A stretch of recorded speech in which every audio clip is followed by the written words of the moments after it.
Hello everyone, आपका हमारे YouTube channel पर स्वागत है। तो आज इस वीडियो में हम बीए प्रोग्राम 6th सेमेस्टर का आपका जो सब्जेक्ट है डीएससी का रिसर्च मेथड इन पॉलिटिक्स, इसकी जितने भी यूनिट्स हैं उन सभी के इम्पोर्टेंट टॉपिक्स इस वीडियो में हम करने वाले हैं।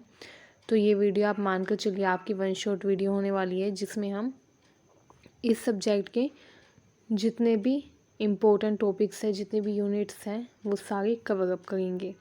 तो आइए स्टार्ट करते हैं। बिफोर स्टार्टिंग, अगर आपने अब तक हमारे चैनल को सब्सक्राइब नहीं किया है तो कर लीजिए, ताकि आने वाली हर वीडियो की अपडेट आपको टाइम से मिलती रहे। तो आइए स्टार्ट करते हैं। तो आइए सबसे पहले हम जानते हैं ह्यूमन इंक्वायरी का मतलब एंड पॉलिटिकल इंक्वायरी का मतलब। Human inquiry and political inquiry क्या होती है? ह्यूमन इंक्वायरी की अगर हम बात करें, ह्यूमन इंक्वायरी का मतलब होता है मानवीय जिज्ञासा। ठीक है, मानवीय जिज्ञासा का मतलब होता है ज्ञान प्राप्त करने तथा सत्य को समझने की प्रक्रिया। जैसे हर व्यक्ति के अंदर कोई ना कोई जिज्ञासा होती है, कुछ ना कुछ जानने की, ज्ञान प्राप्त करने की जिज्ञासा हो, या किसी प्रश्न का उत्तर जानने की जिज्ञासा हो, ठीक है, या सत्य क्या है वो समझने की इच्छा हो, तो वो क्या होती है? मानवीय जिज्ञासा होती है। यह प्राकृतिक घटनाओं, सामाजिक संबंधों तथा मानव व्यवहार को जानने की प्राकृतिक प्रकृति है। ठीक है, मतलब हर इंसान के अंदर नेचुरली इंक्वायरी, ह्यूमन इंक्वायरी यानी कि मानवीय जिज्ञासा मौजूद होती है। हर इंसान के अंदर ये एक प्राकृतिक प्रवृत्ति है।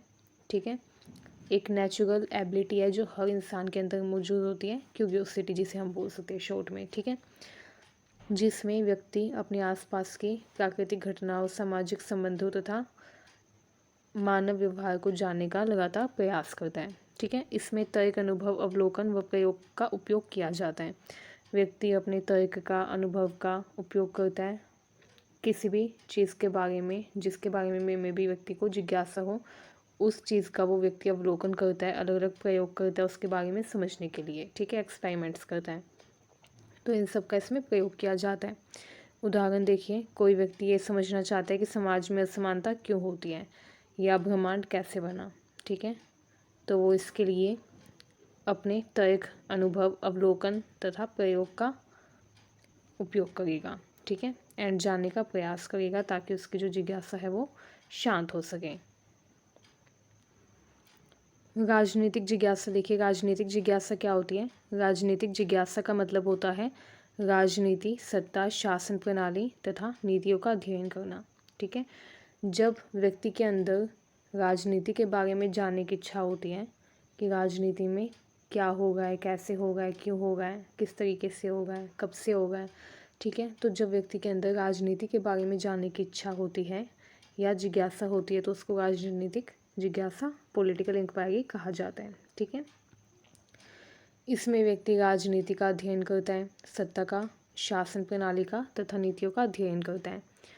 व्यक्ति इसमें कुछ प्रश्नों का उत्तर जानने का प्रयास करता है, जैसे सरकार कैसे काम करती है, लोकतंत्र क्या है, तानाशाही क्या है, इनमें अंतर क्या है। ठीक है, राजनीतिक दलों की विचारधारा कैसे समाज को प्रभावित करती है, ये सब प्रश्नों का उत्तर व्यक्ति जानने का प्रयास करता है। ठीक है, इसका उद्देश्य है राजनीतिक घटनाओं, सिद्धांतों व नीतियों का विश्लेषण तथा आलोचना करना। उदाहरण देखिए, चुनावी प्रणाली का अध्ययन करना तथा किसी देश की विदेश नीति का विश्लेषण करना। ठीक है, एंड ये जो राजनीतिक जिज्ञासा, इसका एकमात्र उद्देश्य क्या होता है कि व्यक्ति राजनीतिक घटनाओं को, सिद्धांतों को, नीतियों को समझे, उनका विश्लेषण करें। ठीक है, नेक्स्ट देखिए, नेक्स्ट इसमें जो इम्पोर्टेंट टॉपिक है वो है सामाजिक विज्ञान अनुसंधान, सोशल साइंस रिसर्च। तो सामाजिक विज्ञान अनुसंधान का मतलब क्या होता है कि हम समाज में क्या होगा है, क्यों होगा है, ये जानने का प्रयास करें। ठीक है, इसमें व्यक्ति सामाजिक स्थिति को जानने का प्रयास करता है, समाज में क्या चल रहा है, क्यों हो रहा है, कुछ भी समाज में कोई घटना क्यों घटित हो गई है, कैसे घटित हो गई है, ये सब जानने का व्यक्ति इसमें प्रयास करता है। सामाजिक विज्ञान अनुसंधान का उद्देश्य है समाज, संस्कृति, अर्थव्यवस्था, राजनीति तथा मानव व्यवहार को वैज्ञानिक तरीके से समझना, समाज को समझना, समाज में जो लोग रह रहे हैं उनकी संस्कृति को समझना, समाज की अर्थव्यवस्था को समझना, समाज में राजनीति को समझना, मानव के व्यवहार को समझना, ये सब इसमें शामिल है। ठीक है, अब क्योंकि ये अनुसंधान है मतलब रिसर्च मेथड है, तो इसमें क्या किया जाता है, रिसर्च की जाती है। दो तरीके से रिसर्च होती है। पहला आता है गुणात्मक अनुसंधान, क्वालिटेटिव रिसर्च। जो गुणात्मक अनुसंधान है इसमें साक्षात्कार लिया जाता है लोगों से, मतलब लोगों के इंटरव्यू लिए जाते हैं जा जाकर, केस स्टडी, अवलोकन, ये सब इसमें शामिल है। ठीक है, केस स्टडी के माध्यम से अवलोकन करके डेटा कलेक्ट किया जाता है, आंकड़े इकट्ठे किए जाते हैं। ठीक है, मात्रात्मक अनुसंधान, इसमें क्या होता है, इसको क्वांटिटेटिव रिसर्च भी बोलते हैं। इसमें सर्वेक्षण किया जाता है, आसपास क्या हो गया क्यों हो गया, सर्वे होता है। सांख्यिकी, संख्यात्मक डेटा कलेक्ट किया जाता है। ठीक है, जैसे कोई विद्यालय है, उस विद्यालय में कितने विद्यार्थी हैं, कितने विद्यार्थियों ने उस विद्यालय में एडमिशन करवाया है, कौन सी क्लास में कितने विद्यार्थी हैं। ठीक है, कितने विद्यार्थी हैं जिन्होंने क्लास 12th पास आउट किया है। ये सब क्या हो गया, ये सब हो गया क्वांटिटेटिव रिसर्च, क्योंकि इसमें हम क्वांटिटी की बात कर रहे हैं, नंबर ऑफ पीपल की बात कर रहे हैं। ठीक है, ऐसे जैसे सेंसस होता है, हर 10 साल बाद जनसंख्या की गणना की जाती है, जनगणना बोलते हैं जिसे, तो वो भी एक तरीके का मात्रात्मक अनुसंधान है, जिसमें ये जानने का प्रयास किया जाता है कि किसी देश में कितने लोग हैं, कितने बच्चे हैं, कितने बूढ़े हैं, कितने जवान हैं, कितने लोग काम करते हैं। ठीक है, कितने लोग 80 से ऊपर के हैं। ठीक है, कितने लोग पढ़े लिखे हैं, कितने लोग अनपढ़ हैं। ये सब कुछ जो अध्ययन किया जाता है, सर्वे किया जाता है, सेंसस किया जाता है, ये भी एक तरीके से मात्रात्मक अनुसंधान में ही शामिल है। ठीक है, सामाजिक विज्ञान अनुसंधान के उदाहरण देखिए, गरीबी और शिक्षा के बीच संबंध का अध्ययन, सामाजिक मीडिया का युवाओं की मानसिकता पर क्या प्रभाव पड़ रहा है इसका अध्ययन करना, ये सामाजिक विज्ञान अनुसंधान का उदाहरण है। ठीक है, किसी शहर में अपराध दर बढ़ने के कारणों की जांच, तो क्योंकि ये समाज से जुड़े हुए मुद्दे हैं, तो इन पर जब हम अध्ययन करते हैं तो वो सामाजिक विज्ञान अनुसंधान कहलाता है। ठीक है, एंड अभी हमने मात्रात्मक अनुसंधान भी पढ़ा, जिसमें हम मात्रा की बात करते हैं, संख्यात्मक डेटा की बात करते हैं। एंड सामाजिक विज्ञान अनुसंधान जाना, जिसमें वो विषय शामिल होते हैं जो कि समाज से संबंधित होते हैं। ठीक है, तथा समाज के लोगों को प्रभावित करते हैं, जैसे भी हमने जाना। ठीक है, तो इस तरीके से अगर हम इन शॉर्ट देखें, मानवीय जिज्ञासा का उद्देश्य है ज्ञान प्राप्त करना, राजनीतिक जिज्ञासा का उद्देश्य है राजनीतिक घटनाओं व सिद्धांतों को समझना, सामाजिक विज्ञान अनुसंधान का उद्देश्य है वैज्ञानिक तरीकों से समाज व मानव व्यवहार का अध्ययन करना। ठीक है, समाज का अध्ययन करना, मानव के व्यवहार का अध्ययन करना, ये सभी अध्ययन समाज व नीति निर्माण में सुधार करने में बहुत ही महत्वपूर्ण भूमिका निभाते हैं। ठीक है, अब नेक्स्ट टॉपिक देखिए। नेक्स्ट टॉपिक आता है राजनीतिक जिज्ञासा में वस्तुनिष्ठता तथा व्याख्या से जुड़े मुद्दे। तो अभी हमने जाना था राजनीतिक जिज्ञासा क्या होती है, इसका मतलब होता है राजनीतिक घटनाओं सिद्धांतों को समझना। लेकिन अब अगर हम बात करें राजनीतिक जिज्ञासा में वस्तुनिष्ठता की, तो वस्तुनिष्ठता क्या होती है, objectivity in political inquiry.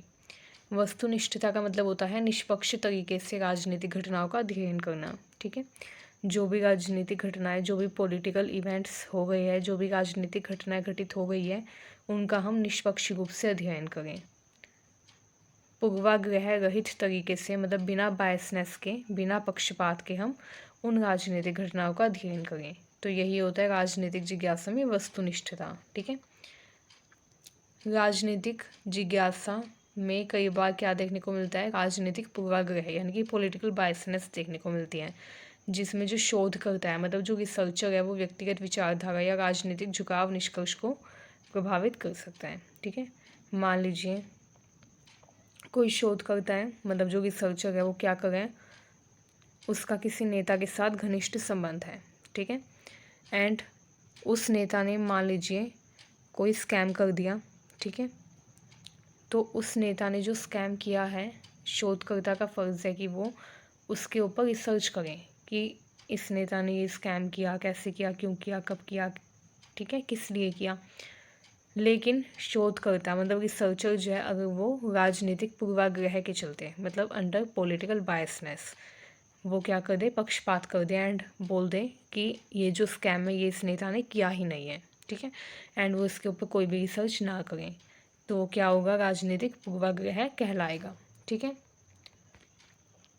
So I hope आपको पता चला होगा राजनीतिक पूर्वाग्रह क्या होता है। तो राजनीतिक पूर्वाग्रह यही होता है जिसमें शोधकर्ता जो है वो व्यक्तिगत विचारधारा या राजनीतिक झुकाव के कारण या उसका राजनीतिक नेता से या कोई भी राजनीति में जो व्यक्ति है उससे कोई संबंध हो जिसकी वजह से वो क्या कर सकता है, पक्षपात कर सकता है। ठीक है, बायसनेस कर सकता है। तो ये एक बहुत ही बड़ा मुद्दा है राजनीतिक जिज्ञासा का। ठीक है, नेक्स्ट, स्रोतों की विश्वसनीयता, रिलायबिलिटी ऑफ सोर्सेज। कई बार राजनीतिक घटनाओं की रिपोर्टिंग में मीडिया और सरकार जो है वो पक्षपातपूर्ण हो सकती है। कई बार मीडिया क्या करती है, सरकार की कमियां लोगों के सामने नहीं लाती, सिर्फ सरकार के गुण ही लेकर आती है, जिससे सरकार की कमियों के बारे में लोगों को पता चल ही नहीं पाता। तो इस तरीके से कई बार क्या होता है, स्रोत जो है वो भी विश्वसनीय नहीं होते। मीडिया एक तरीके का सोर्स ही है, ठीक है, स्रोत है जिससे हमको राजनीति के बारे में पता चलता है। लोगों को अगर राजनीति के बारे में कुछ भी जानना है, अगर लोगों को आसपास हमारे देश में, हमारे राज्य में, हमारे क्षेत्र में क्या चल रहा है इसके बारे में जानना है, तो लोग क्या करते हैं, मीडिया का सहारा लेते हैं। या तो वो अखबार पढ़ते हैं या टीवी देखते हैं या सोशल मीडिया का यूज़ करते हैं। ठीक है, क्योंकि वहीं से उनको सारी जानकारी मिलती है, तो वो एक तरीके के स्रोत हैं। ठीक है, लेकिन बहुत ज़रूरी है कि ये जो स्रोत हैं राजनीतिक जिज्ञासा को दूर करने के, ये स्रोत हमारे विश्वसनीय हों, इन स्रोतों के साथ कोई भी छेड़छाड़ ना की गई हो, ये जो स्रोत है ये पक्षपातपूर्ण ना हो। ठीक है, निष्पक्ष स्रोत होने चाहिए। ठीक है, जिसमें एग्जैक्ट जो चीज़ है वही लिखी जाए, कुछ भी गलत ना लिखा जाए। ठीक है, राजनीतिक घटनाओं की रिपोर्टिंग में मीडिया व सरकार की भूमिका पक्षपातपूर्ण हो सकती है, जिससे क्या हो सकता है, राजनीतिक जिज्ञासा की प्रक्रिया में कमी आ सकती है। ठीक है, परेशानी आ सकती है। नेक्स्ट है सांस्कृतिक व ऐतिहासिक प्रभाव। विभिन्न समाजों की राजनीतिक संरचना अलग अलग होती है, जिससे निष्पक्ष तुलना कठिन होती है। ठीक है, तो ये भी एक बड़ी समस्या है, सांस्कृतिक व ऐतिहासिक प्रभाव। ठीक है, नेक्स्ट है डेटा हेरफेर। कई बार क्या होता है, आंकड़ों को किसी विशेष विचारधारा को सही साबित करने के लिए तोड़ा मरोड़ा जा सकता है। डेटा मैनिपुलेशन बहुत ज़्यादा होता है पॉलिटिक्स में, राजनीति के क्षेत्र में। ठीक है, जैसे कोविड के टाइम पर भी कहा जाता है कि जो आंकड़े थे, जो लोग मर गए थे, उनके जो आंकड़े थे, मृत लोगों के जो आंकड़े थे वो कम बताए जा रहे थे। ठीक है, ताकि लोग पैनिक ना हो। तो इस तरीके से क्या होता है, डेटा में हेरफेर कर दिया जाता है। ठीक है, आंकड़ों में हेरफेर इसलिए किया जाता है ताकि जो विशेष विचारधारा है या विशेष जो मकसद है हमारा वो पूर्ण किया जा सके। ठीक है, आइए अब देखते हैं राजनीतिक जिज्ञासा में व्याख्या क्या होती है। व्याख्या का मतलब होता है राजनीतिक घटनाओं व सिद्धांतों का विश्लेषण तथा उनका अलग अलग दृष्टिकोणों से अर्थ निकालना। पहले हम राजनीतिक घटनाओं को समझें, उसका विश्लेषण करें एंड फिर अलग अलग दृष्टिकोणों से उसका अर्थ निकालें। जैसे आपने पॉलिटिकल साइंस अगर पढ़ी होगी तो उसमें क्या होता है, अलग अलग थ्योरीज होती हैं। ठीक है, अलग अलग थ्योरीज अलग अलग स्कॉलर्स के द्वारा दी जाती हैं। ठीक है, थ्योरी होती है एक ही चीज़ से रिलेटेड, पॉलिटिक्स से रिलेटेड ही अलग अलग थ्योरीज आपको मिल जाएगी। तो इसी तरीके से राजनीतिक जिज्ञासा में व्याख्या की जाती है। पहले राजनीतिक घटना को या सिद्धांतों को समझा जाता है, उनका विश्लेषण किया जाता है, उन्हें एनालाइज किया जाता है, देन अलग अलग दृष्टिकोणों से उनका अध्ययन किया जाता है। ठीक है, आदर्शवादी दृष्टिकोण या फिर रूढ़िवादी दृष्टिकोण, ठीक है, या फिर उदारवादी दृष्टिकोण। तो इस तरीके से अलग अलग दृष्टिकोणों से उसका अध्ययन किया जाता है। ठीक है, इसमें अलग अलग विचारधाराएं शामिल हो सकती हैं, जैसे पूंजीवाद, समाजवाद, उदारवाद। ठीक है, इन सब विचारधाराओं के जरिए राजनीतिक घटनाओं की अलग अलग व्याख्या की जाती है। एक ही राजनीतिक घटना को अलग अलग देशों तथा समय काल के अनुसार अलग अलग तरीके से समझा जाता है। किसी देश में किसी समय कोई विचारधारा हो सकती है एंड एक ही राजनीतिक घटना को अलग अलग देशों में अलग अलग तरीके से समझा जा सकता है। ठीक है, तो ये भी काफ़ी इम्पोर्टेंट है कि एक राजनीतिक घटना जो है वो पूरे विश्व में एक ही तरीके से नहीं दिखाई जाती या नहीं समझी जाती। एक राजनीतिक घटना जो है वो पूरे विश्व में अलग अलग तरीके से अलग अलग तरह से समझी जा सकती है। एक राजनीतिक घटना को पूरे विश्व के अलग अलग देशों में अलग अलग समय तथा अलग अलग काल के अनुसार समझा जाता है। ठीक है, नेक्स्ट है मीडिया व प्रचार। राजनीतिक मुद्दों की व्याख्या अक्सर मीडिया द्वारा प्रभावित होती है, जिससे निष्पक्ष अध्ययन कठिन हो जाता है। ठीक है, तो ये भी इम्पोर्टेंट है कि राजनीतिक मुद्दों की जो व्याख्या है वो मीडिया के द्वारा प्रभावित होती है। ठीक है, ऐसा इसलिए होता है ताकि निष्पक्ष अध्ययन जो है वो किया जा सके। ठीक है, क्योंकि मीडिया जो है इसका बहुत ही इम्पोर्टेंट रोल होता है राजनीतिक विचारों को लोगों तक पहुंचाने में, एंड इसलिए ज़रूरी है कि मीडिया निष्पक्ष हो। अगर मीडिया निष्पक्ष होगी तो राजनीतिक मुद्दों की व्याख्या अच्छे से की जा सकेगी लोगों के सामने, एंड सटीक जानकारी लोगों तक पहुंचाई जा सकेगी। ठीक है, तो इसलिए ज़रूरी है कि जो मीडिया है वो निष्पक्ष हो। नेक्स्ट है भाषाई व सांस्कृतिक अंतर। अनुवाद तथा सांस्कृतिक मतभेदों के कारण राजनीतिक घटनाओं की अलग अलग व्याख्या हो सकती है। जैसे एक क्षेत्र में अलग अलग भाषा बोलने वाले लोग रह सकते हैं, तो अलग अलग भाषा में हो सकता है कि राजनीतिक घटनाओं की व्याख्या की जाए। जैसे आप देखते होंगे टीवी में अलग अलग न्यूज़ चैनल आते हैं। कुछ न्यूज़ चैनल होते हैं जिनमें इंग्लिश में न्यूज़ बताई जाती है, कुछ न्यूज़ चैनल होते हैं जिनमें हिंदी में या बंगाली में या उर्दू में, ठीक है, या भोजपुरी में न्यूज़ बताई जाती है। ऐसा इसलिए किया जाता है क्योंकि विविधता वाला देश है, अलग अलग भाषा के लोग रहते हैं, भाषाई विविधता है, सांस्कृतिक अंतर है लोगों के बीच में, एंड इसलिए ज़रूरी है कि एक राजनीतिक घटना को अलग अलग तरीके से अलग अलग भाषा तथा अनुवाद के माध्यम से लोगों तक पहुंचाया जा सके। ठीक है, पहुंचाया जाए ताकि लोग उसको समझ पाएँ। तो इसीलिए राजनीतिक घटनाओं की अलग अलग व्याख्या हो सकती है, अलग अलग भाषाई व्याख्या हो सकती है एक ही राजनीतिक घटना की। ठीक है, ये डिपेंड करता है विविधता पे कि विविधता कितनी है। अब यहाँ पर देखिए राजनीतिक जिज्ञासा में वस्तुनिष्ठता बनाए रखना काफ़ी चुनौतीपूर्ण है, क्योंकि राजनीतिक अध्ययन पर व्यक्तिगत, वैचारिक, सांस्कृतिक तथा मीडिया का प्रभाव पड़ता है। निष्पक्ष अध्ययन के लिए तथ्यों पर आधारित विश्लेषण, बहुस्रोत अनुसंधान तथा वैज्ञानिक तरीकों का उपयोग किया जाना चाहिए। ठीक है, नेक्स्ट देखिए, नेक्स्ट है शोध की अवधारणा। तो शोध का मतलब क्या होता है? शोध का मतलब होता है रिसर्च। ठीक है, शोध विषय को स्पष्ट रूप से परिभाषित करता है। ठीक है, शोध की अवधारणा का मतलब है शोध विषय को स्पष्ट रूप से परिभाषित करना तथा उसके प्रमुख घटकों को समझना व अध्ययन की रूपरेखा तैयार करना। ठीक है, जब हम किसी भी घटना के ऊपर शोध करते हैं, मतलब रिसर्च करते हैं, तो इसका मतलब ये है कि हम उस विषय को स्पष्ट रूप से समझ गए हैं, परिभाषित कर रहे हैं तथा उसके प्रमुख घटकों को समझकर उसका अध्ययन कर रहे हैं। ठीक है, शोध का मतलब यही होता है कि किसी विशेष घटना को परिभाषित करना, उसके प्रमुख घटकों को समझना तथा उसके अध्ययन के लिए रूपरेखा तैयार करना। ठीक है, एंड ये जो शोध की अवधारणा होती है, रिसर्च कॉन्सेप्चुअलाइजेशन होता है, ये किसी भी शोध प्रक्रिया का पहला और सबसे महत्वपूर्ण चरण माना जाता है। ठीक है, आइए देखते हैं शोध की अवधारणा की प्रक्रिया क्या होती है। Process of conceptualising research. सबसे पहले तो शोध की समस्या की पहचान की जाती है इसमें। ठीक है, आइडेंटिफाई द रिसर्च प्रॉब्लम। सबसे पहले एक स्पष्ट व विशिष्ट समस्या या प्रश्न को चुना जाता है। उदाहरण के लिए, क्या सोशल मीडिया राजनीतिक ध्रुवीकरण को बढ़ाता है? ये प्रश्न हमने चुन लिया, मान लीजिए। ठीक है, कि क्या सोशल मीडिया जो है वो राजनीतिक ध्रुवीकरण को बढ़ाता है या घटाता है।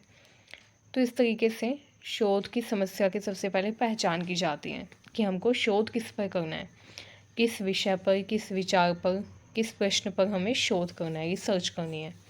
ठीक है, नेक्स्ट है प्रमुख अवधारणाओं की परिभाषा। अध्ययन में शामिल प्रमुख शब्दों तथा विचारों को इसमें स्पष्ट किया जाता है। ठीक है, जैसे मैंने अध्ययन किया सोशल मीडिया एंड इसका राजनीति से कनेक्शन। ठीक है, तो मैं जो भी प्रमुख शब्द आएंगे जैसे सोशल मीडिया, राजनीतिक ध्रुवीकरण, जनमत, इन सब को मैं क्या करूँगी? स्पष्ट करूँगी। ठीक है, क्योंकि अगर मुझे इन सभी शब्दों का अर्थ ही नहीं पता होगा तो शोध भी मैं अच्छे से नहीं कर पाऊँगी। ठीक है, तो ज़रूरी है कि जो भी प्रमुख शब्द व विचार आए हैं उनको स्पष्ट किया जाए। ठीक है, नेक्स्ट आता है सैद्धांतिक रूपरेखा। शोध के लिए एक उपयुक्त सिद्धांत या मॉडल चुना जाता है। ठीक है, जिस पर भी हम शोध कर रहे हैं उसके लिए ज़रूरी है कि हम एक उपयुक्त सिद्धांत या मॉडल चुनें। जैसे अगर हम सोशल मीडिया पर शोध कर रहे हैं तो हमको मीडिया प्रभाव सिद्धांत का मॉडल चुनना होगा।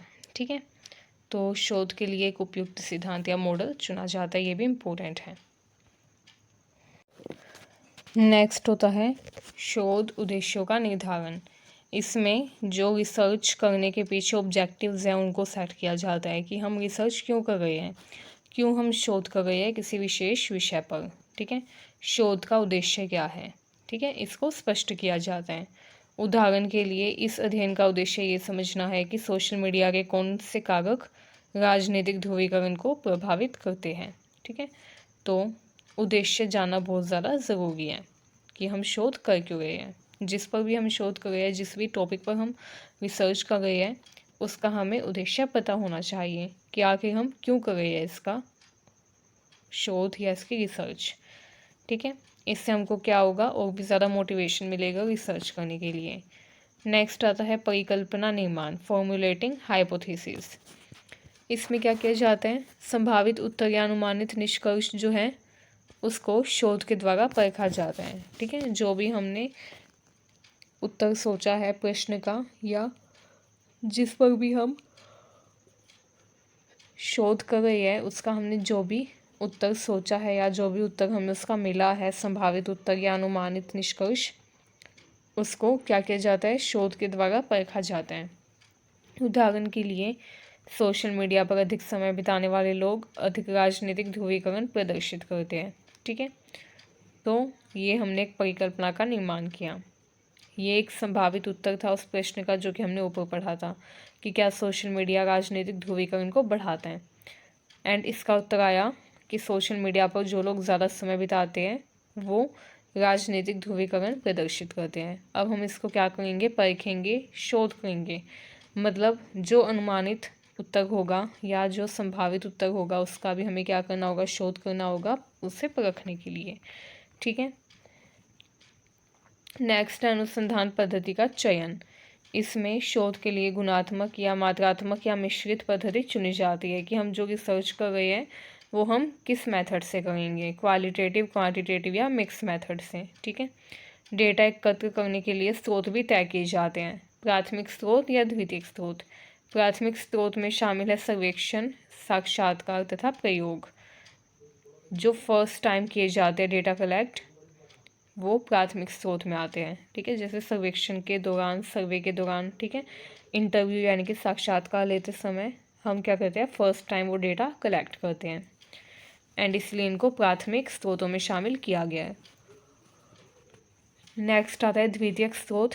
इसमें शामिल है वो जो कि प्राथमिक स्रोतों से तैयार किए जाते हैं, प्राथमिक स्रोतों की मदद से तैयार किए जाते हैं, जैसे पुस्तकें, रिपोर्ट, सरकारी डेटा एट्सेट्रा। ठीक है, तो ये सब क्या किया जाता है, अनुसंधान पद्धति का इसमें चयन किया जाता है, रिसर्च मैथडोलॉजी सिलेक्ट की जाती है। नेक्स्ट आता है data collection and analysis plan, data संग्रहण और विश्लेषण योजना। इसमें क्या किया जाता है, ये देखा जाता है कि जो भी हम शोध कर रहे हैं या जिस भी विषय पर हम शोध कर रहे हैं उसका शोध हम कैसे करेंगे, कौन से उपकरण से हम शोध करेंगे। ठीक है, सर्वेक्षण करेंगे, केस स्टडी करेंगे या सांख्यिकी सॉफ्टवेयर का उपयोग करेंगे शोध के लिए, ये इसमें देखा जाता है या सोचा जाता है। ठीक है, आंकड़ों का विश्लेषण कैसे किया जाएगा, तुलनात्मक अध्ययन होगा या सांख्यिकी परीक्षण, ये सब इसमें शामिल है। आइए अब हम देखते हैं शोध अवधारण की चुनौतियाँ, चैलेंजेस इन कॉन्सेप्चुअलाइजिंग रिसर्च। तो शोध अवधारण की चुनौतियाँ क्या क्या होती है। पहला है विषय को अधिक व्यापक व संकीर्ण रखना। ठीक है, कई बार क्या होता है, हम जिस भी विषय पर शोध कर रहे हैं या तो उसको बहुत ज़्यादा व्यापक कर देते हैं, बढ़ा देते हैं, या फिर उसको बहुत ज़्यादा संकीर्ण कर देते हैं। मतलब शॉर्ट कर देते हैं, ठीक है, कम कर देते हैं। तो ये दोनों ही नहीं करना चाहिए हमें, ये बहुत ही बड़ी चुनौती है शोध अवधारण की। एंड शोध करते समय हमें इस चीज़ का ध्यान रखना चाहिए कि हमारा जो विषय है वो कैसा है। अगर विषय ऐसा है जिस पर हम व्यापक जानकारी एकत्र कर सकते हैं तो हमें उस पर व्यापक जानकारी इकट्ठी करके ही उसका विश्लेषण करना चाहिए। एंड अगर शोध ऐसा है जिस पर हम ज़्यादा जानकारी इकट्ठी नहीं कर सकते तो उस पर हम क्या करते हैं, संकीर्ण शोध करते हैं, ठीक है। संकीर्ण शोध मतलब कि कम जानकारी, जितनी जानकारी मिल गई है उतनी ही उससे हम कलेक्ट करते हैं, ठीक है। नेक्स्ट जो चुनौती है शोध अवधारण की वो है अपर्याप्त साहित्य समीक्षा। कई बार अगर हम किसी साहित्य के ऊपर शोध करें तो उसके लिए हमको अपर्याप्त जो स्रोत है वो ही मिल पाते हैं शोध करने के लिए। देखिए, शोध करने के लिए हमको स्रोत की ज़रूरत होती है एंड कई बार क्या होता है, स्रोत ही अपर्याप्त होते हैं, ठीक है। अगर स्रोत ही पर्याप्त नहीं होंगे तो शोध भी नहीं हो पाएगा। ये एक बड़ी चुनौती होती है शोध अवधारण की कि हम पर्याप्त स्रोत जुटा पाएँ, ठीक है। नेक्स्ट है पूर्वाग्रह या व्यक्तिपरक दृष्टिकोण का प्रभाव। कई बार शोध जो है इसमें बायसनेस देखी जाती है, पक्षपात देखा जाता है, ठीक है। कई बार व्यक्तिगत दृष्टिकोण इसमें मिलता है हमको, ठीक है। व्यक्तिपरक दृष्टिकोण जो है वो वास्तविक जो घटना है या वास्तविक जो बात है उसको क्या कर सकती है, घुमा फिरा सकती है, ठीक है, उसमें हेर फेर कर सकती है। तो इसलिए व्यक्तिपरक दृष्टिकोण या पूर्वाग्रह नहीं होना चाहिए शोध अवधारण में। ये भी एक बड़ी चुनौती है कि पूर्वाग्रह और व्यक्तिपरक दृष्टिकोण को कैसे कम किया जाए, ठीक है। नेक्स्ट है उचित डेटा स्रोतों की अनुपलब्धता। कई बार क्या होता है, डेटा जो सोर्सेज है वो ही अनअवेलेबल होते हैं, अनुपलब्ध होते हैं, ठीक है। तो ये भी एक बड़ी चुनौती है शोध अवधारण की कि उचित डेटा स्रोत अनुपलब्ध हो सकते हैं, अनअवेलेबल हो सकते हैं, ठीक है। निष्कर्ष देखिए, शोध की अवधारणा एक योजनाबद्ध प्रक्रिया है जिसमें स्पष्ट शोध समस्या, प्रमुख अवधारणाओं की परिभाषा, सैद्धांतिक दृष्टिकोण, शोध उद्देश्य, परिकल्पना, अनुसंधान पद्धति, ये सब चुना जाता है, इन सबका सही चुनाव किया जाता है, ठीक है। आइए अब हम नेक्स्ट टॉपिक देखते हैं। आइए अब हम देखते हैं शोध समस्या का निर्माण तथा शोध प्रश्न तैयार करने की प्रक्रिया। तो देखिए, जिस भी चीज़ पर हमको रिसर्च करनी है, जिस भी टॉपिक पर हमको शोध करना है, रिसर्च करनी है, उसके लिए हमको क्या करना होता है, पहले शोध समस्या का निर्माण करना होता है, ठीक है। इसमें हम क्या करते हैं, इसमें हम ये डिसाइड करते हैं कि हमको किस टॉपिक पर रिसर्च करनी है एंड उस रिसर्च के दौरान हमको क्या क्या समस्याएं आ सकती हैं, ठीक है। शोध करने से पहले हमें ये पता होना चाहिए कि शोध समस्या क्या क्या आ सकती है, मतलब रिसर्च के दौरान क्या क्या प्रॉब्लम्स हमें फेस करनी पड़ सकती है एंड कैसे उन समस्याओं को सही ढंग से हल किया जाए, ठीक है। सबसे पहले शोध समस्या का चयन किया जाता है जिसमें शोधकर्ता जो है वो किसी वास्तविक, प्रासंगिक या महत्वपूर्ण समस्या का चयन करता है, ठीक है। समस्या व्यापक नहीं होनी चाहिए बल्कि एक विशिष्ट दायरे में होनी चाहिए। उदाहरण के लिए शिक्षा में डिजिटल तकनीक का प्रभाव, ये बहुत ही व्यापक है एंड इसको स्पष्ट किया जाना चाहिए, ठीक है। तो सबसे पहले तो शोध समस्या का चयन किया जाता है, ठीक है। ऐसी समस्या जो कि वास्तविक हो, प्रासंगिक हो तथा महत्वपूर्ण हो। नेक्स्ट है, समस्या को सीमित किया जाता है, ठीक है। सीमित करने के लिए क्षेत्र, समय, जनसंख्या, विशेष कारकों को शामिल किया जाता है। जैसे भारत में ग्रामीण छात्रों की शिक्षा पर डिजिटल तकनीक का प्रभाव, तो इसमें क्या कर दिया, सीमित कर दिया, ठीक है। ऊपर वाले में हमें ये बताना था कि शिक्षा में डिजिटल तकनीक का क्या प्रभाव है, लेकिन अब इसको सीमित कर दिया भारत के ग्रामीण क्षेत्रों तक। अब हमको सिर्फ भारत के ग्रामीण क्षेत्रों का अध्ययन करना है एंड वहाँ पर डिजिटल तकनीक का प्रभाव बताना है शिक्षा में, ठीक है। तो इस तरीके से हम शोध की समस्या को सीमित करने के लिए क्षेत्र, समय, जनसंख्या या अलग अलग अन्य कारकों का उपयोग कर सकते हैं, ठीक है। नेक्स्ट है साहित्य समीक्षा। इसमें क्या किया जाता है, पहले किए गए शोधों का अध्ययन किया जाता है एंड ये समझा जाता है कि इस विषय पर अब तक क्या कार्य हुआ है एंड क्या कार्य बाकी है। ठीक है, जैसे अगर हमको शोध करना है भारत में शिक्षा व्यवस्था के ऊपर, ठीक है, शिक्षा में डिजिटल तकनीक के प्रभाव पर मान लीजिए शोध करना है, तो इसलिए इसके लिए हम क्या करेंगे, साहित्य समीक्षा करेंगे। साहित्य समीक्षा में हम क्या करेंगे, ये देखेंगे कि पहले कितने लोगों ने, आज से पहले कितने लोगों ने इस विषय पर शोध किया है, रिसर्च किया है। आज से पहले कितने लोगों ने इस चीज़ पर रिसर्च किया है कि भारत में शिक्षा में डिजिटल तकनीकों का क्या उपयोग हुआ है एंड क्या इसका प्रभाव रहा है। कितने लोगों ने इस पर शोध किया है आज से पहले एंड कैसे शोध किया है, कैसे अध्ययन किया है। ठीक है, ये सब क्या किया जाता है, साहित्य समीक्षा के जरिए पता किया जाता है। इसमें मतलब पहले किए गए शोधों का अध्ययन किया जाता है एंड समझा जाता है कि अब तक क्या कार्य हुआ है एंड क्या कार्य मौजूद है। ठीक है, इससे क्या होता है, इससे शोध समस्या को और अधिक स्पष्ट व नवीन बनाया जा सकता है। नेक्स्ट है शोध समस्या का औचित्य, जस्टिफिकेशन ऑफ रिसर्च प्रॉब्लम। इसमें क्या होता है, शोध का महत्व समझाया जाता है इसमें कि हम जिस भी विषय पर, जिस भी चीज़ पर शोध कर रहे हैं, रिसर्च कर रहे हैं, वो क्यों कर रहे हैं, रिसर्च करना इस टॉपिक पर क्यों ज़रूरी है। जैसे अगर हम डिजिटल शिक्षा पर शोध कर रहे हैं तो हमको ये भी पता होना चाहिए कि हम इस पर शोध क्यों कर रहे हैं। ठीक है, एंड शिक्षा प्रणाली में क्या क्या सुधार हो सकता है आगे भविष्य में, ये भी इसमें हम बता सकते हैं। ठीक है, तो इस तरीके से शोध करके हमें ये समझना ज़रूरी है कि हम उसका क्या जानें, हम जानें कि उसका क्या कारण है एंड क्या क्या उसमें भविष्य में किया जा सकता है। नेक्स्ट देखिए, नेक्स्ट टॉपिक आता है हमारा शोध प्रश्न तैयार करना, फ्रेमिंग द रिसर्च क्वेश्चन। जिस भी टॉपिक पर हम रिसर्च कर रहे हैं, शोध कर रहे हैं, उसके लिए हमको पहले शोध प्रश्न तैयार करना होता है कि हम क्या क्या प्रश्न लोगों से पूछेंगे। क्योंकि हम शोध करते हैं तो हम क्या करते हैं, कुछ प्रश्नों का उत्तर ही तो खोजते हैं। जैसे अगर कोई व्यक्ति शोध कर रहा है, रिसर्च कर रहा है ग्लोबल वार्मिंग के ऊपर, तो वो क्या करेगा, ये क्वेश्चन के आंसर ही तो ढूंढेगा कि ग्लोबल वार्मिंग क्या है, ग्लोबल वार्मिंग क्यों हो गई है, भारत में ग्लोबल वार्मिंग के क्या प्रभाव है, विश्व स्तर पर क्या प्रभाव है, इसको कैसे रोका जाए, क्या क्या हम प्रिवेंशन मेजर्स ले सकते हैं, ठीक है, इसको रोकने के लिए। तो इस तरीके से शोध प्रश्न तैयार किया जाता है। क्योंकि शोध हम कैसे करेंगे, शोध के दौरान हम कुछ प्रश्नों का उत्तर ही तो जानेंगे, किसी विषय से संबंधित प्रश्नों का उत्तर ही तो इसमें जानना होता है। तो इसीलिए शोध अगर हमें करना है तो पहले उस विषय से संबंधित हमें प्रश्न तैयार करने होते हैं एंड उन प्रश्नों का उत्तर निकालते हैं जब हम, तो वही प्रक्रिया शोध कहलाती है। ठीक है, शोध प्रश्न अब आइए देखते हैं तैयार कैसे किए जाते हैं। शोध प्रश्न वे प्रमुख प्रश्न होते हैं जिनका उत्तर खोजने के लिए शोध किया जाता है। ये प्रश्न शोध की दिशा और उद्देश्य निर्धारित करते हैं कि हम किस दिशा में शोध करें एंड हमारा शोध करने का उद्देश्य क्या है, ये हमको पता चलता है शोध प्रश्नों से।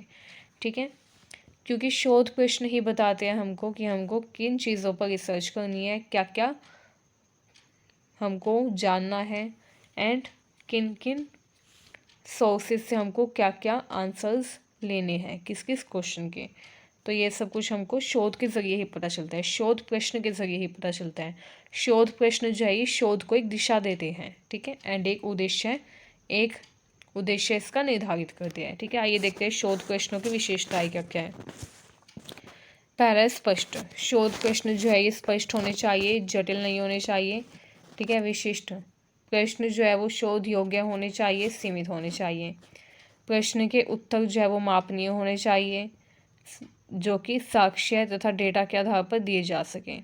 ठीक है, नेक्स्ट है व्यवहारिक। शोध के संसाधन और समय के भीतर उत्तर प्राप्त करना संभव हो, ऐसा भी होना चाहिए। ठीक है, मतलब शोध जो है ये व्यवहारिक होना चाहिए। एंड शोध व्यवहारिक कब होगा, जब शोध के प्रश्न व्यवहारिक होंगे। तो इसलिए शोध के जो प्रश्न है वो व्यवहारिक होने चाहिए, जो कि शोध के संसाधनों व समय के भीतर उत्तर प्राप्त करने में मदद करें। ठीक है, मान लीजिए हम शोध कर रहे हैं ग्लोबल वार्मिंग के ऊपर, एंड हमने क्वेश्चन प्रिपेयर कर लिया कि अंतरिक्ष में ग्लोबल वार्मिंग का प्रभाव बताओ, ठीक है। या फिर अगर हमने क्वेश्चन प्रिपेयर कर लिया कि मंगल ग्रह पर ग्लोबल वार्मिंग के प्रभाव बताओ, तो ये जो क्वेश्चन है व्यवहारिक ही नहीं है, क्योंकि मंगल ग्रह पर क्या ही ग्लोबल वार्मिंग का प्रभाव होगा, ठीक है। तो इसलिए शोध अगर हम कर रहे हैं तो उसके लिए जब हम शोध का प्रश्न तैयार करें तो ऐसा प्रश्न होना चाहिए जो कि व्यवहारिक हो। जैसे अगर मैं ये पूछूं कि पृथ्वी पर ग्लोबल वार्मिंग के प्रभाव बताओ, तो ये व्यवहारिक होगा, ठीक है। लेकिन अगर मैं बोलूँ मंगल ग्रह पर या बृहस्पति ग्रह पर प्रभाव बताओ ग्लोबल वार्मिंग का, तो ये जो क्वेश्चन है ये व्यवहारिक होगा ही नहीं। इसलिए शोध जो वो भी व्यवहारिक नहीं हो पाएगा, ठीक है। तो इसलिए शोध के जो प्रश्न है वो व्यवहारिक होने चाहिए, मापनीय होने चाहिए, जिनके आंसर्स कलेक्ट किए जा सकें, विशिष्ट होने चाहिए, मतलब ऐसे प्रश्न होने चाहिए जो कि शोध करने के योग्य हो, ठीक है, एंड सीमित होने चाहिए, ठीक है। आइए देखते हैं शोध प्रश्नों के प्रकार। शोध प्रश्न कई प्रकार के होते हैं, जैसे वर्णनात्मक। वर्णनात्मक का मतलब होता है जो कि डिस्क्रिप्टिव हो, ठीक है। इनका उद्देश्य होता है किसी घटना, प्रक्रिया या परिघटना का वर्णन करना विस्तार से। इसमें विस्तार से उत्तर हमें लेना होता है या इसमें हमें विस्तार से उत्तर प्राप्त करना होता है, ठीक है, क्योंकि वर्णनात्मक प्रश्न होते हैं। जैसे उदाहरण के लिए भारत में ग्रामीण क्षेत्रों में डिजिटल शिक्षा का क्या प्रभाव है। तो ये क्वेश्चन अगर मैं किसी से पूछूंगी तो वो मुझको 1 वर्ड या 2 वर्ड में आंसर नहीं दे सकता, उसको विस्तार से मुझे उत्तर देना होगा। तो ये जो प्रश्न है ये वर्णनात्मक प्रश्न हो गया, क्योंकि सामने वाला मुझे इसमें विस्तार से उत्तर देगा, ठीक है। नेक्स्ट होता है तुलनात्मक प्रश्न। तुलनात्मक प्रश्न वो होते हैं जो कि 2 या अधिक चर की तुलना करते हैं, वेरिएबल्स की तुलना करते हैं, कंपैरिजन करते हैं। जैसे ग्रामीण व शहरी छात्रों की डिजिटल शिक्षा में क्या अंतर है। तो इसमें क्या हो गया, कंपैरिजन हो गया है ग्रामीण क्षेत्र के छात्रों और शहरी क्षेत्र के छात्रों की शिक्षा के बीच में कंपैरिजन हो गया है, ठीक है। तो ये तुलनात्मक प्रश्न हो गया। नेक्स्ट है कारण व प्रभाव। कारण व प्रभाव से संबंधित जो प्रश्न है वो प्रश्न होते हैं जो कि हमको बताते हैं कारण और प्रभाव। कोई चीज़ हो गई है, उसका क्या कारण है, उसका क्या प्रभाव है। जैसे द्वितीय विश्व युद्ध हुआ, उसका क्या कारण था, क्या प्रभाव था, ठीक है। ग्लोबल वार्मिंग अगर हो गई है तो उसका क्या कारण है एंड क्या उसका प्रभाव है। तो ये जो प्रश्न होते हैं कारण और प्रभाव, ये मेनली कारण और प्रभाव पर ही फोकस करते हैं। नेक्स्ट आता है अन्वेषात्मक। इसमें वो प्रश्न होते हैं जो हमें किसी नए मुद्दे या समस्या की जांच करने के लिए प्रेरित करते हैं, ठीक है। जैसे उदाहरण के लिए कोविड-19 के बाद ऑनलाइन शिक्षा में छात्रों की रुचि कैसे बदली। तो इस क्वेश्चन का आंसर हम ऐसे नहीं दे सकते, इसके लिए हमको क्या करना होगा, जांच करनी होगी। कोविड टाइम पर जो स्टूडेंट्स थे जो फ़ोन चलाते थे उनसे हमें बात करनी होगी, पूछना होगा, ठीक है। तो इसलिए हमें क्या करना होगा, किसी नए मुद्दे या समस्या की इसमें जांच करनी होगी। तो ये क्या हो जाएगा, अन्वेषात्मक प्रश्न हो जाएगा। अन्वेषात्मक प्रश्न मतलब जिसमें हम जांच करते हैं किसी नए मुद्दे की या समस्या की, ठीक है। तो आइए देखते हैं शोध समस्या व प्रश्न तैयार करने की प्रक्रिया क्या है। चरण 1 में किसी वास्तविक समस्या की पहचान की जाती है। चरण 2 में मौजूदा साहित्य व शोधों की समीक्षा की जाती है कि अब तक इस चीज़ पर कितना शोध हुआ है। जैसे अगर मैं ग्लोबल वार्मिंग पर रिसर्च कर रही हूँ, ग्लोबल वार्मिंग पर शोध कर रही हूँ, तो पहले मैं बुक्स पढ़ूँगी तथा दूसरे सोर्सेज देखूँगी, दूसरे स्रोत देखूँगी जो कि मुझे बताएंगे कि अब तक आज से पहले कितने लोगों ने ग्लोबल वार्मिंग पर शोध किया है एंड उस शोध में उन लोगों ने क्या क्या बातें बताई हैं, वो सब कुछ भी मुझे पता होना चाहिए खुद शोध करने से पहले, ठीक है। चरण 3 देखिए, शोध का उद्देश्य निर्धारित करना। चरण 4 में समस्या को एक स्पष्ट, सीमित व शोध योग्य रूप दिया जाता है। एंड चरण 5 में अनुसंधान के लिए उपयुक्त प्रश्न तैयार किए जाते हैं, ठीक है। चरण 6 में यह सुनिश्चित किया जाता है कि प्रश्नों के उत्तर जो डेटा व प्रमाण के आधार पर दिए जा सकें। प्रश्न का उत्तर हम ऐसे ही हवा में ना दें, हमारे पास डेटा होना चाहिए, प्रमाण होने चाहिए, सबूत होने चाहिए, ठीक है, उस क्वेश्चन का आंसर देने के लिए। निष्कर्ष देखिए, शोध समस्या का निर्माण व शोध प्रश्नों को तैयार करना शोध की सबसे महत्वपूर्ण प्रक्रिया है। सही प्रश्नों के बिना शोध अगर हम करें तो ये भ्रमित हो सकता है एंड गलत दिशा में जा सकता है। इसलिए सही प्रश्न होने चाहिए शोध करने के लिए। स्पष्ट, तर्कसंगत तथा मापनीय शोध प्रश्न ही हमें पूछने चाहिए, ठीक है, दूसरे लोगों से। गुणवत्तापूर्ण तथा प्रभावी शोध को ही सुनिश्चित किया जाना चाहिए। आइए अब हम देखते हैं राजनीति के अध्ययन में अलग अलग विधियाँ। Method in study of politics. तो राजनीति का जब हम अध्ययन करते हैं तो उसकी अलग अलग विधियाँ होती हैं जो कि शोधकर्ता को राजनीतिक घटनाओं, संस्थाओं, व्यवहारों को समझने में मदद करती हैं। आइए जानते हैं कि अलग अलग विधियाँ क्या है राजनीतिक अध्ययन की। पहली आती है सार्वजनिक डेटा विश्लेषण, एम्पेरिकल। दूसरी आती है मानव शास्त्रीय अध्ययन, एथनोग्राफिकल। एंड तीसरी आती है अभिलेखागार अध्ययन, आर्चिवल रिसर्च। तो सबसे पहले हम एम्पेरिकल मेथड देखेंगे। एम्पेरिकल मेथड जो है इसको सार्वजनिक डेटा विश्लेषण कहा जाता है। इसमें क्या होता है, सार्वजनिक डेटा विश्लेषण में तथ्यात्मक जानकारी और आंकड़ों का उपयोग किया जाता है, ठीक है। तथ्यात्मक जानकारी और आंकड़े ही इसमें इकट्ठे किए जाते हैं। इसका उद्देश्य है राजनीतिक घटनाओं तथा व्यवहार का विश्लेषण करना तथा उनको मापना, ठीक है। क्या उद्देश्य है इसका, राजनीतिक घटनाओं तथा व्यवहारों का विश्लेषण करना। जो राजनीतिक घटनाएं हैं, जो राजनीतिक व्यवहार है, उसका विश्लेषण करना, ठीक है, जिससे वास्तविक दुनिया के अनुभवों पर आधारित निष्कर्ष निकाल सके हम। इस विधि में सर्वेक्षण, चुनावी परिणाम, सांख्यिकी, जनमत संग्रह जैसी चीज़ों का भी विश्लेषण किया जाता है, ठीक है। विशेषताएं देखिए इसकी, ये तथ्याधारित होता है, इसमें मापनीय डेटा का उपयोग किया जाता है, सांख्यिकी का उपयोग किया जाता है इसमें, ठीक है। संख्यात्मक रूप में डेटा को प्रस्तुत किया जाता है, एकत्रित किया जाता है, विश्लेषित किया जाता है। ये निष्कर्ष आधारित होता है, मतलब ये जो विधि है ये राजनीतिक व्यवहार व घटनाओं को समझने के लिए आधारित होती है, निष्कर्ष आधारित होती है विधि, ठीक है। उदाहरण देखिए, चुनावी परिणामों का विश्लेषण करके ये समझना कि किस पार्टी को कितना वोट मिला एंड उसकी सफलता के क्या कारण है, ठीक है।